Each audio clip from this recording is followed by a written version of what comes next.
My name is Laura Bennett. I'm 56 years old, divorced, and I live alone in a quiet coastal town in Maine where the ocean air smells like salt and pine. For 23 years, I worked as a senior payroll administrator for a shipping company. Steady work, invisible work, the kind that keeps everyone else's lives running while no one notices yours. I raised 2 children mostly by myself after their father left when they were still in middle school. My daughter, Rachel, is 31. My son, Evan, is 27. I thought I had done everything right. I thought sacrifice meant security. I thought love, given long enough, always came back. Last Thursday morning, at exactly 7:14 a.m., I received a message that rewrote everything I believed about family. It wasn't even a phone call. It was a calendar invite. The subject line read, "Rachel and Thomas, wedding livestream." For a moment, I thought it was a mistake. My coffee maker hummed in the background and sunlight crept through the kitchen blinds. I clicked the invite, smiling faintly, expecting details about seating, travel, maybe a reminder to book my hotel. Instead, the description made my chest tighten. Due to limited space and family preferences, we've decided to keep the ceremony intimate.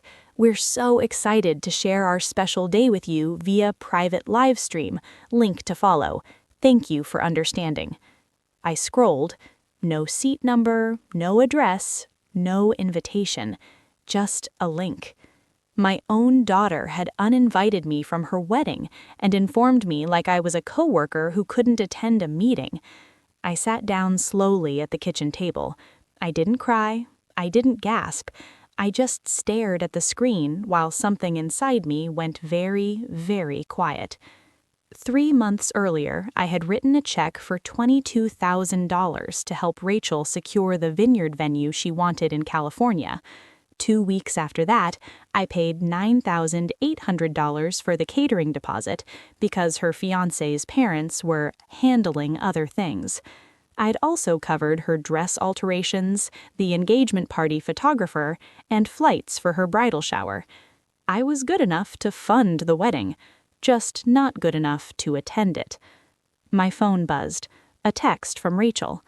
"Mom, please don't overthink this. It's not personal. Thomas's mom just wants things a certain way." Not personal. I typed, deleted, typed again. Finally, I sent one sentence. "I understand. I hope you have a beautiful day." Then I closed my laptop. That was the moment I stopped chasing explanations. The drive to work felt longer than usual. Every red light gave my mind time to replay old memories, the kind you don't realize were warnings until it's too late. Rachel at 16, snapping when I asked her to be home by 10. Rachel at 21, calling me overbearing because I asked how finals went. Rachel at 27 telling me, "You worry too much," when I asked if she was happy. I had confused distance for independence. I had mistaken politeness for love. At the office, my coworker Denise noticed immediately. "You okay?" she asked, sliding a muffin onto my desk like a peace offering. "Fine," I lied. At 10:42 a.m., my phone rang again. This time, it was Evan. "Mom, what's going on?" he asked, not even bothering with hello. "Rachel's freaking out." I sighed. "About what?" "She says you're being cold, that you didn't respond properly." "Evan," I said carefully, "did you know I wasn't invited to the wedding?" Silence. Then, softer, "I thought you knew." That was worse than the email. "So everyone knew," I said. "No, well, Thomas's parents didn't want, complications." "Complications?" I repeated. "You're divorced, and they're very image-focused." I pulled my car into an empty parking lot and shut off the engine. "I paid for half that wedding," I said quietly. "I know, but maybe just let it go. It's her big day." I hung up without another word. That afternoon, I did something I had never done before. I opened a spreadsheet. Every transfer, every check, every deposit. I added it all up.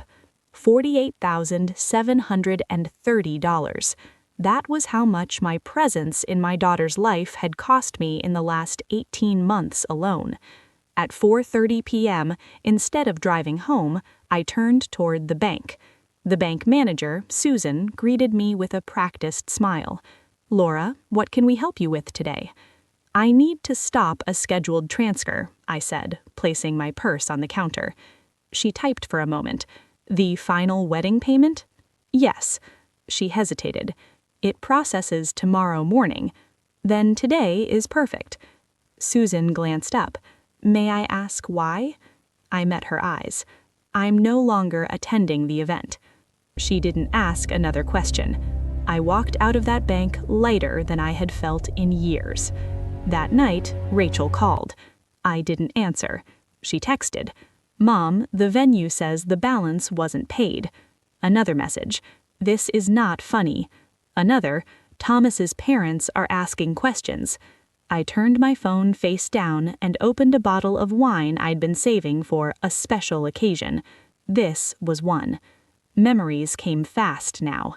Canceled vacations, late nights, the time I sold my grandmother's ring to help Rachel pay off credit card debt after college, the years I put my own retirement on hold. I had always believed love meant giving without keeping score, but what no one tells you is that people who take without gratitude always notice when the giving stops. At 8:17 p.m., there was a knock at my door.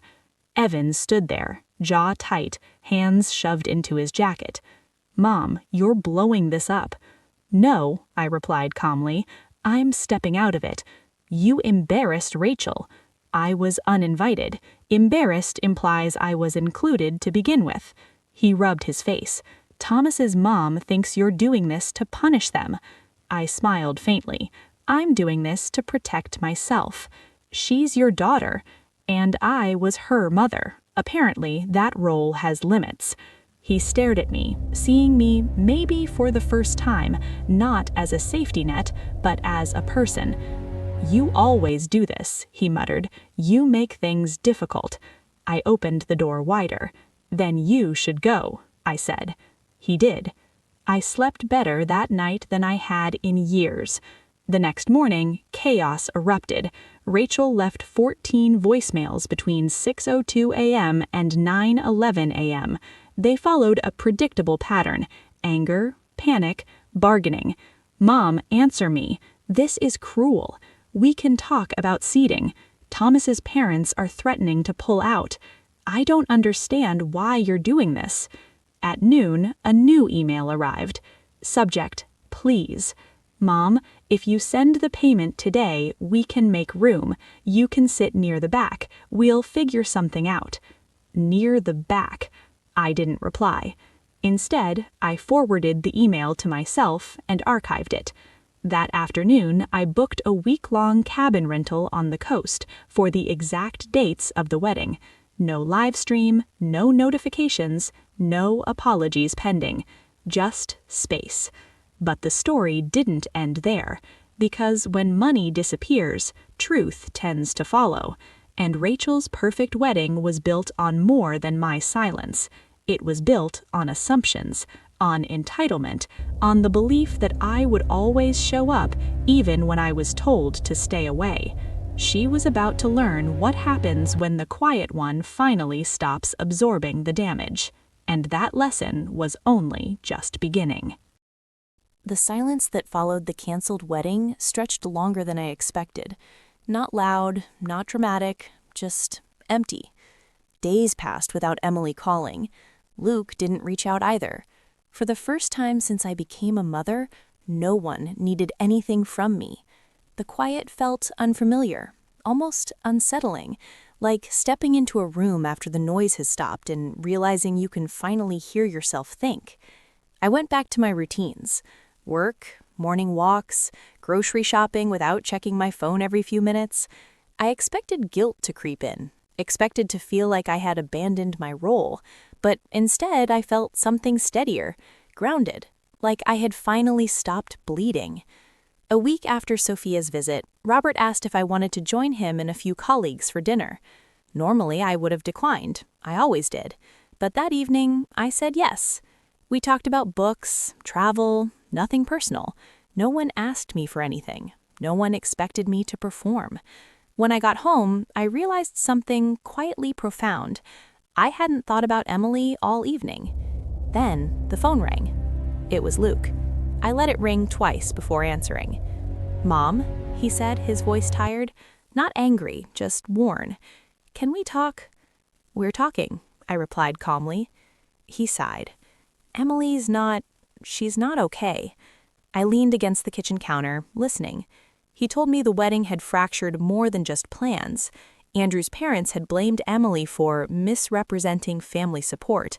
Financial promises had vanished. The tone of their generosity changed overnight. Suddenly, Emily wasn't the golden bride.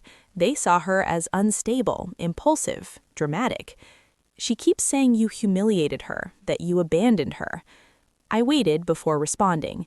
"I didn't abandon her. I respected the boundaries she set." "That's not how she sees it." "I know," I said quietly. "That doesn't make it untrue." Luke hesitated. "She wants to meet, just you and her." I thought about it, not emotionally, logically. I wasn't angry anymore. I wasn't looking for an apology, but I wasn't afraid of the conversation either. I said, "Tell her I'll meet. Public place, coffee shop." There was relief in his exhale. "Thank you." We met 3 days later. Emily arrived late, sunglasses on, shoulders tense. She looked thinner, not fragile, defensive. She sat down without hugging me. "I didn't think you'd come," she said. "I didn't think you'd ask," I replied. She frowned. "You really don't think you did anything wrong?" I folded my hands around my coffee. "I think I stopped doing things that hurt me." "That money was for my wedding," she snapped.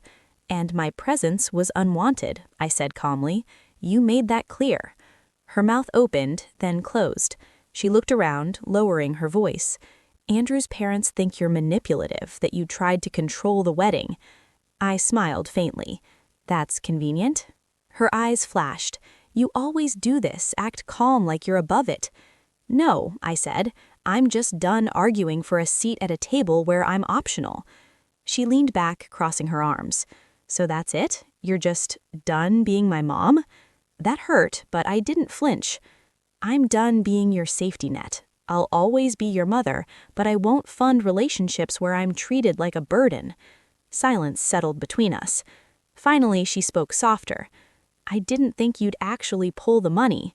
"I didn't think you'd actually uninvite me," I replied. Her eyes welled, but I didn't rush to comfort her. This wasn't cruelty. This was truth. "I needed you," she whispered. "And I needed respect. We both learned something."